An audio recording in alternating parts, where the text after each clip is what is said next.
بسم اللہ الرحمن الرحیم۔ السلام علیکم ورحمۃ اللہ۔ اردو ٹی وی میں آپ کو خوش آمدید کہتا ہوں۔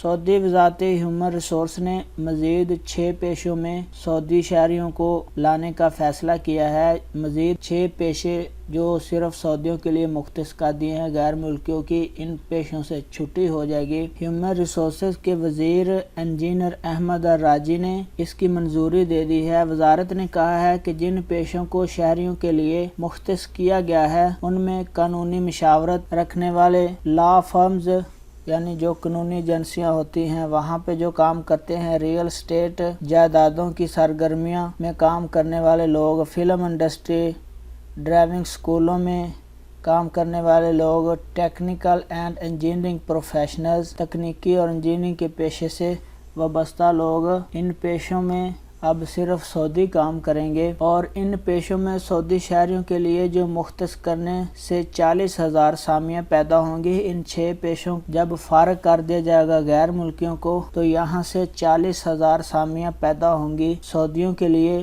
سعودیوں کو یہاں پہ جاب ملے گی اور غیر ملکیوں کی چھٹی ہو جائے گی۔ وزارت نے کہا ہے کہ منصوبے کے مطابق رواں سال میں سعودی شہریوں کے لیے 2,03,000 اسامیاں پیدا کرنا ہے، یعنی کہ ابھی اس سال میں اور بھی شعبوں میں غیر ملکیوں کی چھٹی ہو سکتی ہے، اور بھی شعبوں میں پیشوں میں سعودی لائے جائیں گے جن کی تعداد 2,03,000 اسامیاں پیدا انہوں نے کرنی ہے۔ آنے والے دنوں میں نئے شعبوں کو شہریوں کے لیے مختص کرنا وزارت کی پالیسی ہے، جس کے تحت زیادہ سعودی نوجوانوں کو اسامیاں فراہم کرنا ہوگی۔ تو یہ اہم اپڈیٹ آپ کے ساتھ شیئر کر رہا تھا۔ جو غیر ملکی ان 6 پیشے تو ان کی بھی ان پیشوں سے چھٹی ہونے والی ہے، کیونکہ سعودی عربیہ کی یہ پالیسی ہے وزارت افرادی قوت کی کہ زیادہ سے زیادہ غیر ملکیوں کو نکال کے سعودیوں کو انہوں نے یہاں پہ سیٹ کرنا ہے۔ ویڈیو دیکھنے کا بہت بہت شکریہ۔ السلام علیکم ورحمۃ اللہ۔